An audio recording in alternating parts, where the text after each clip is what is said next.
The drama surrounding that 60-yard touchdown told a story far bigger than the scoreline, far bigger than one explosive play down the field. On the surface, it looked like a perfect moment. Clean protection, Shadur Sanders stepping into the throw, Jeudy streaking free, and the ball traveling through the air exactly where it needed to go. Touchdown Cleveland. A highlight play that should have sparked energy, celebration, and momentum. But the real story began after the ball crossed the goal line, because what followed revealed everything that has been quietly brewing inside this offense. Instead of joy, there was tension. Instead of shared excitement, there was something uncomfortable in the body language. Judy crossed the end zone, but the energy felt flat, almost irritated. It was the kind of reaction that makes people pause and rewind, because when a receiver catches a 60-yard touchdown from a quarterback fighting for respect, the natural response is gratitude and hype. What showed up instead was distance. That moment exposed a disconnect that fans had already been sensing but couldn't quite put into words until now. When a quarterback delivers that kind of throw under pressure, on the run, trusting timing and placement, it changes how a receiver sees the person throwing him the ball. That realization hits instantly. Judy knew it. Anyone watching knew it. Shadur didn't just complete a pass. He asserted control of the offense. And for a receiver who has grown accustomed to freelancing and being treated as the centerpiece regardless of execution, that shift can be uncomfortable. Leadership changes dynamics, and not everyone adjusts at the same pace. Earlier on the sideline, cameras caught tension bubbling over. Judy appeared animated, frustrated, speaking in a way that suggested resistance rather than accountability. Shadur, meanwhile, stayed calm. No gestures. No public arguments. No ego. He absorbed it, reset, and went back to work. That contrast is impossible to ignore. One player was focused on the collective. The other seemed focused on himself. And when the touchdown finally came, it only magnified the difference. Shadur's approach since taking over has been consistent. He emphasizes trust, precision, and discipline. He talks about footwork not as a mechanical detail, but as the foundation of timing and reliability. For him, knowing exactly where a receiver will be is not optional. It is essential. That mindset demands accountability from everyone on the field, and it does not leave room for freelancing or half-effort routes. That is why chemistry matters so much to him, and why he keeps repeating the same theme. Trust unlocks his best football. Judy's season tells a very different story. That 60-yard touchdown was his longest play of the year, and it stands out precisely because there have been so few moments like it. The consistency has not been there. The production has been sporadic. The energy has been uneven. While Shadur has thrown touchdowns in 3 straight games since stepping in, Judy has struggled to establish himself as a reliable presence. Big moments have been rare, and when they do arrive, they feel more like exceptions than standards. That is where the frustration from fans comes from. They see a quarterback grinding, building relationships quickly, demanding precision, and elevating the offense despite chaos around him.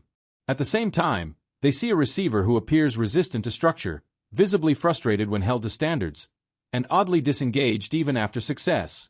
That disconnect becomes glaring when you watch how Shadur carries himself in interviews compared to Judy. Shadur speaks about mental ups and downs, but never uses them as excuses.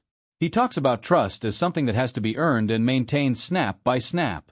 He makes it clear that when he believes his receivers will be in the right place, his confidence skyrockets and his performance follows. That is not arrogance. That is leadership rooted in preparation.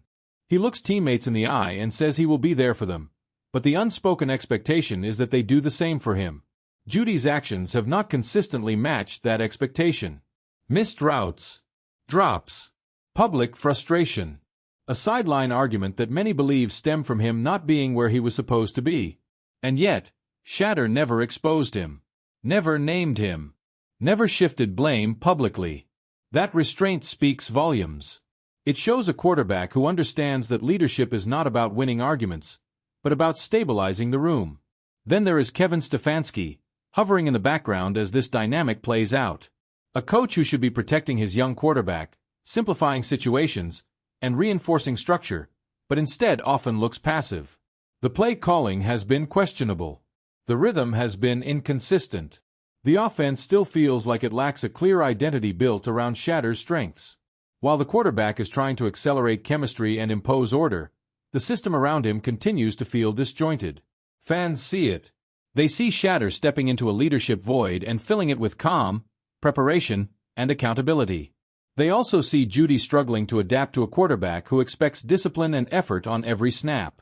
Under previous quarterbacks, freelancing may have been tolerated. That era is over.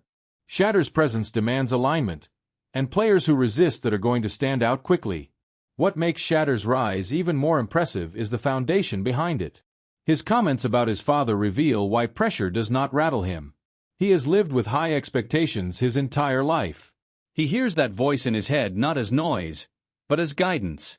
That kind of mentorship creates resilience. It trains you to accept correction, seek improvement, and stay grounded no matter the moment. Shadur doesn't run from that pressure. He leans into it. That mindset separates him from others in the locker room. While some players bristle at criticism or structure, Shadur welcomes it. He sees it as fuel. He wants to know what he can do better. He wants to be pushed. And that hunger to improve is exactly why teammates are starting to gravitate toward him, why the offensive line trusts him, and why the chemistry is growing despite instability elsewhere. The contrast is stark. Shadur is rising fast, stacking performances, earning respect through work ethic and consistency. Judy, meanwhile, looks stuck, struggling to reconcile his self-image with the reality of his production. Flash without reliability does not sustain trust, and trust is the currency Shadur is building his offense around. This feels like a turning point, not just for individual players, but for the direction of the Browns. The quarterback is clearly emerging as the emotional and tactical leader of this team. The question now is whether the rest of the organization will fully align behind him. That means surrounding him with players who share his mindset, who value precision over ego, and who understand that success comes from collective buy-in. Because one thing is clear, Shadur Sanders is not waiting for permission. He is taking control through preparation, calm leadership, and consistent execution. The future is forming right in front of everyone's eyes, and not everyone seems comfortable with that shift. Now it's your turn. Do you think Jeudy can adjust his mindset and earn Shadur's trust, or is this partnership already fractured beyond repair? Should the Browns move quickly to surround Shadur with more reliable weapons, or give this group more time to gel? Drop your honest thoughts in the comments, and if you want more deep, story-driven Browns breakdowns like this, make sure to like the video, subscribe to the channel, and stay locked in because this situation is only getting more intense.